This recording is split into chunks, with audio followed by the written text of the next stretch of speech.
পাকা গৃহিণী চ্যানেল থেকে আপনাদের আজ আমি সালাদ বানানো দেখাবো।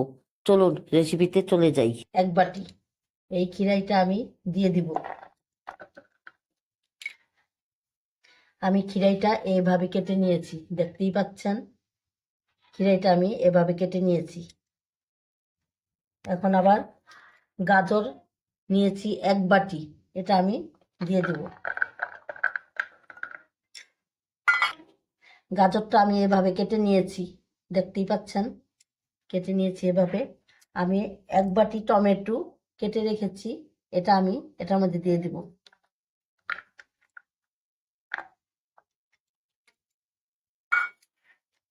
আমি টমেটো এভাবে কেটে নিয়েছি, আগেরগুলি তো দেখতেই পাচ্ছেন, আমি দেখাইছি কিভাবে কেটে নিয়েছি। টমেটোটা দেখতে পাচ্ছেন, আমি এভাবে কেটে নিয়েছি। এই পিলেটটার মধ্যে আটে না, মাখা যাবে না, তাই আমি এরকম একটা বাটি নিয়েছি। এই বাটির মধ্যে আমি ওগুলি ঢেলে দিব।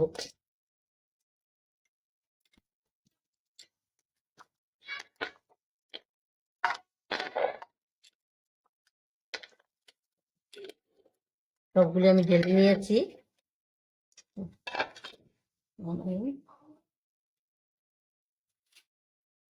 আমি এক চামচ বিট লবণ দিয়ে দিব।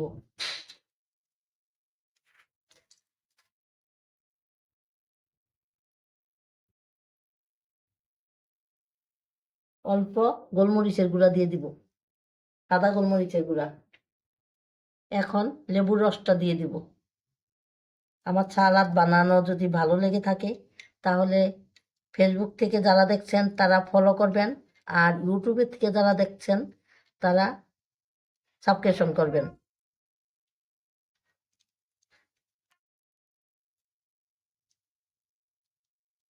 আমি লেবুর রস এক চিলটা দিয়ে দিছি। এখন আমি এগুলিকে মেখে নিব, এভাবে মেখে নিব যেন বিট লবণটা এবং গোলমরিচের গুঁড়াটা সব জায়গায় লেগে যায়। এভাবে মেখে নিব।